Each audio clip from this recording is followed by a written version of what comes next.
Selam, mutlu akşamlar. Hoş geldiniz sevgili dostlar. Yeni bir günlük astroloji yorumunda birlikteyiz sizlerle. Sizlere her gün rehberlik yapmaya, elimden geldiği kadar aydınlatmaya, gün içinde nasıl davranmamız gerekiyor, nerede durup nerede devam etmemiz gerekiyor. Bunlardan size bahsetmeye çalışıyorum elimden geldiği kadar. Asla taraflı bir insan olmadım. Bugünden sonra da olmayacağım. Lütfen yorumlara bir takım arkadaşlar böyle sanki taraflı konuştuğuma dair yorumlar yazmış bırakmışlar. Ben gökyüzünde ne görüyorsam, gökyüzü haritası ne söylüyorsa, ben oradan neyi okuyorsam sizlere onu aktarıyorum sevgili dostlar. Lütfen burada böyle ayrımcılık falan yapmayalım. Burada biz ben doğma büyüme İstanbullu bir insanım. Annem babam da aynı şekilde. Dolayısıyla biz ülkemiz için, vatanımız için, bizim için en iyisi olan için her zaman mücadele ederiz ve bundan sonra da etmeye tabii ki devam edeceğiz. Her şey güzel olsun. Tek dileğimiz, tek amacımız o. Asla din, dil, ırk ayrımı hiçbir zaman gözetmedik. Benim çocukluğum Kürt komşularımızla, Roman komşularımızla, Alevi, Sünni komşularımızla geçti ve bizim çocukluğumuzda, çocukluk dönemimde böyle bir ayrımından haberimiz bile yoktu. Hiçbir zaman ailemizin içinde konuşulmadı. Son 20 yıldır biz bunları duyuyoruz. Yani biz böyle eğitilmedik, böyle görmedik. Hiçbir zaman ayrımcılık diye bir şey aklımıza gelmedi. Yani Kürt kavramını bile 20 yaşıma geliyordum, 18 yaşlarımdaydım. Farkına vardım sevgili dostlar. Yani duydum diyeyim daha doğrusu. Dolayısıyla bizi ayırmaya, bizi bölmeye, bizi karşı karşıya getirmeye çalışanlar utansınlar. Bizde böyle bir şey yok, asla da olmayacak. Hala böyle düşünüyorsanız izlemeyebilirsiniz. Beni yıllardır takip eden herkes de bunu çok iyi derecede biliyor. Evet, bugün günlerden 15 Mayıs pazartesiydi. Sabah bir yayın yaptım sizlere arkadaşlar ve bugün de 16 Mayıs Salı gününden bahsedeceğiz. Gökyüzü bize gerçekten çok enteresan şeyler okuyor, anlatıyor. Tabii her astrolog, herkes farklı bunu okur ve yorumlar. Ben sırf böyle bir taraf olduğumu düşünmemeniz için mesela hiçbir zaman aslında paylaşmadım bile. İşte şu kazansın, bu kazansın veya işte seçimleri bu kazanacak isim bile vermedim. Yani belirtmedim. Hala da belirtmiyorum ama seçim süreçleri çok zorlu geçiyor ve daha da zorlu süreçler bekliyor. Bakın seçim ikinci tura kaldı. 28 Mayıs, 20 Mayıs'tan sonraki hafta çok mu kolay olacak? Hayır, hiç kolay olmayacak. Çok da daha zor bir seçim olacak. Şimdiden de söylüyorum. Hatta bir de şu soru işareti bırakıyorum şuraya. Seçim olacak mı acaba? Bir de onu söylüyorum açıkçası. Öyle söyleyeyim. Hakikaten zor. Çok zor bir gökyüzü geliyor. Evet, şimdi bakalım bizim için 16 Mayıs Salı günü gökyüzü neler söylemiş, neler veriyor. Evet, Ay Koç burcunda bu arada. Bugün de Koç'a geçti. Merkür retromuz artık bitti. Rahat olabilirsiniz. İşlerimiz inanın daha hızlı ilerleyecek. Takıldığınız, tıkandığınız neresi varsa açılacaktır. Özellikle para, iş, ekonomiyle ilgili konularda. Ve onun yanı sıra bugün güzel haberimiz var. Tabii ki bugün 16 Mayıs Salı ve bizim şans, bolluk, bereket gezegenimiz Jüpiter Boğa burcuna geçiyor. Tam olarak akşam 20.19'da.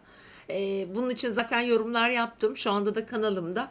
Lütfen izleyin. İzlemeyen sevgili dostlar. Hepimize iyi gelmesini diliyorum. Sadece tabii ki Jüpiter'in bu ilk geçişiyle birlikte çok zorlu açılar olacak. Gerçekten Haziran ilk haftasına kadar sürecek bir Mars Plüto karesi, aynı zamanda Güneş Satürn karesi de olacak o 28 Mayıs civarında, 31 Mayıs'a kadar da güçlü çalışıyor. Evet, böyle bir talihsizlik var. Jüpiter'le yani böyle bir Satürn'lü işte Mars'lı kareli günler hiç kolay günler değildir. Hele ki Güneş Satürn karesi. Zaten başta sağlık sorunu olmak üzere ciddi mücadeleli, hırslı, savaşçı bir süreçteyiz. Ve bu seçimler de bizim denk geldiği için bu savaşlar, yani savaş derken mecazi anlamda bu kelimeyi de kullanıyorum. Hani tam olarak bir savaştan bahsetmiyorum ama zaten biliyorsunuz ki bizim Türkiye'de savaşa hazırlanır gibi seçime hazırlandık. Dünyanın belki her yerinde böyledir, bilemiyorum tam olarak ama tabii ben biraz daha yumuşak bir insan olduğum için çok ters, çok kötü geliyor bana açıkçası. Dileriz olmaz ama gökyüzü öyle söylemiyor açıkçası. O yüzden herkes kendini bilemesi, törpülemesi gerekiyor. Çok çok çok önemli. 28 Mayıs seçimleri gerçekten tarih yazdıracak, öyle söyleyebilirim. Şimdi bakalım salı günü neler var. Saati söyledik. Evet, 20.19'da akşam Jüpiter artık Boğa burcunda. Tüm Boğa burçları, tüm toprak grubu burçlar, sizler için, yükseleni bu burçlarda olanlar için gerçekten gayet şahane günler bekliyor açıkçası. İzleyin burcunuz yayında Jüpiter neler getirecek. Tabi burada akrepleri de getirecek, tam karşıt burcu.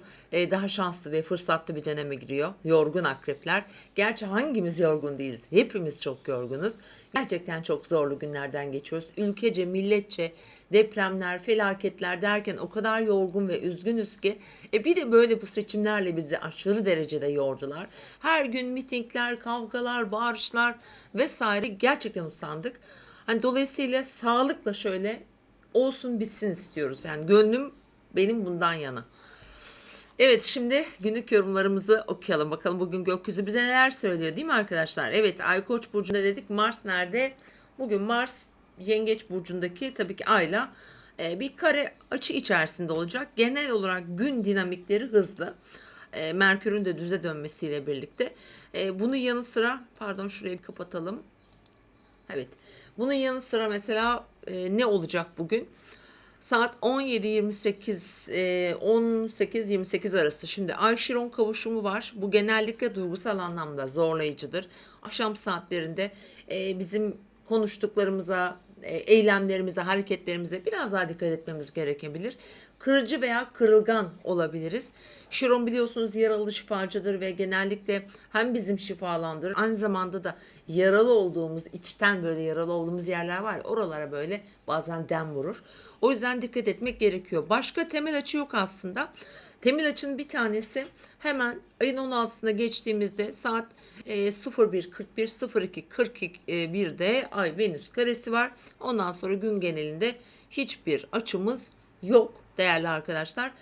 Dolayısıyla da ilişkilerimiz gündemimizde olacaktır. Sosyal platformlar gündemde olacak. Dişi figürler bugün de söylemiştim mesela, dişi figürlerle böyle karşı karşıya kalabilirsiniz. Çok umduğunuz gibi destek alamayabilirsiniz. Bunlar sosyal çevrenizden veya aile içinden figürler olabilir diye söylemiştim.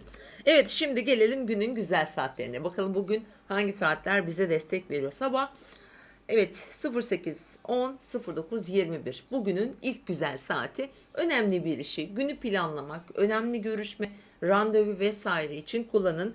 16.26 17.36 yine günün ikinci güzel saati dostlar. Bunun için de bence kullanabilirsiniz. Hem ilişkiler için iyidir, hem de sevdiğiniz, böyle duygusal bağ kurduğunuz insanlarla mesela çok iyi yaklaşımlar içerisinde olabilirsiniz. Diğer saatimizde 23.14.00.04 sıralarına denk geliyor. Eğer bazı dargınlık, kırgınlık gibi durumlar varsa, gönül almak için özellikle tam da bence değerlendirmesi gereken çok da güzel bir zaman dilimi olacak. Evet sevgili dostlar, bugün biraz sabah da biliyorsunuz size yayın yaptım. O yüzden sabahki yayını da daha detaylı konuşmuştuk. İzleyebilirsiniz.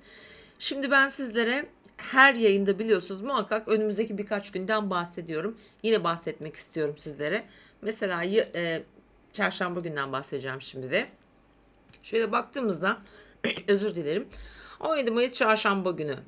Evet, ayımız hala Koç burcunda saat 11.08 ile 13.27 arasında boşlukta olacak ve 13.27'de de artık Boğa burcuna geçiyor. Tabii ne olacak arkadaşlar? Perşembe günü Ay Boğa'ya geçer geçmez Jüpiter'le kavuşacak. Evet, Ay Jüpiter Boğa burcunda ilk kez kavuşacak. Bir yıllık seyahati içerisinde ilk kez kavuşacaklar. Çünkü biliyorsunuz 2024'ün 26 Mayıs'ına kadar bu burçta kalacak.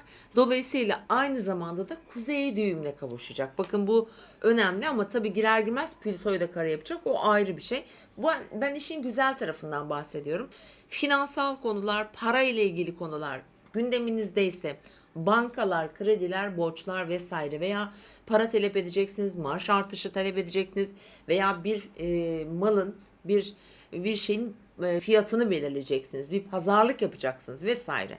Veya satışa çıkaracaksınız. Bakın bunlar için işte çarşamba ve perşembe gününü kullanın.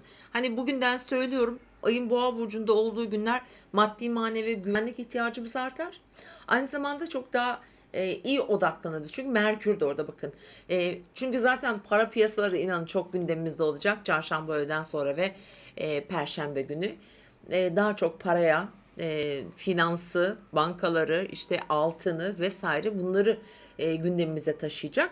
Bir de güzel haberler alabiliriz. Kazanç getirebilir. Özellikle Perşembe günü bu daha güçlü ihtimal. Onu da söyleyeyim. Fakat tabii ki 18'inde tam olarak Jüpiter Plüto karesi aktif. Bu ne demek? Büyük bir güçtür. Bu çok büyük bir güçtür bu arada. Maddi manevi güçtür. Ama aynı zamanda da büyük bir baskıdır. Bir zorlamadır. Bir dayatmadır. Dolayısıyla hani bunun önümüzdeki 15 gün içerisinde yaşayacaklarımızın ipuçları olarak görebilirsiniz. 0 ila 1 derecelerde sabit gruplarda burçlarda işte yükselen vesaire güneş varsa etki alırsınız. Boğa, akrep, kova, aslan burçlarının 0 ila 1 dereceleri bu karelerden gerçekten güçlü etkiler alacaklar. Büyük dönüşümdür. Güçlü bir dönüşümdür. Türkiye haritası da etki alıyor bu dönüşümlerden. Dediğim gibi özellikle 28 Mayıs ve civarı, ki 28 Mayıs'a çok kolay bir gün değil ama zaten 20'sinden sonra öyle. Bizim parayla, finansla, otoriteyle, topraklarla, doğayla, doğa şartlarıyla ilgili gerçekten zor günler bekliyor olabilir. Sadece bizi değil, tüm dünya için söylüyorum bunu. Sevgili dostlarım, ve bugünkü yayınımı kapatmadan önce tıpkı girdiğim gibi kapatmak istiyorum. Yani taraflardan bahsettik biliyorsunuz. Ama herkesin içinde de bir aslan yatar. Bu da bir gerçektir. Benim içimde doğduğum günden beri Mustafa Kemal Atatürk yatıyor. Biz böyle büyüdük, biz böyle öğrendik. Onun ilkeleriyle ilkokul 1. sınıfa gittiğim andan itibaren, ama tabii o aileden, temelden başlıyor. Dolayısıyla bu hiçbir zaman ödenerek değişmeyecek. Bunu da söylemekten açıkçası gurur duyuyorum. Evet, kendinize iyi bakın. Yarın tekrar görüşmek üzere diyorum. Yeni gelen arkadaşlar tekrar hepiniz hoş geldiniz. Bugün biraz atarlı girdim gibi sanki yayına. Çünkü bugün çok mesaj aldım ben. Bu sabah yaptığım yayından ötürü. Seçimlerdeki iletişim problemlerinde gerçekten sıkıntı vardı ve onları eleştirdim. Ama yani bu ben astrologum diye taraf tutuyorsun diyorlar. Taraf tutmak değil. Bu şu an güncel yaşantımızın içinde yaşanan sorunlar, aksilikler, bunlardan bahsetmek kadar doğal bir şey yok. Aksi takdirde burada hep lay lay lay lay, hep çiçek böcek konuşacak halimiz yok. Gördüğümüz kadarıyla ama çiçekler de bazen işe yaramıyor ya da yetmiyor, onu da söyleyelim. Sevgili dostlar, kendinize iyi bakın. Yarın tekrar görüşmek üzere. Bakın, parayla ilgili işlerinizi lütfen çarşamba, perşembeye ayarlayın. Hoşçakalın.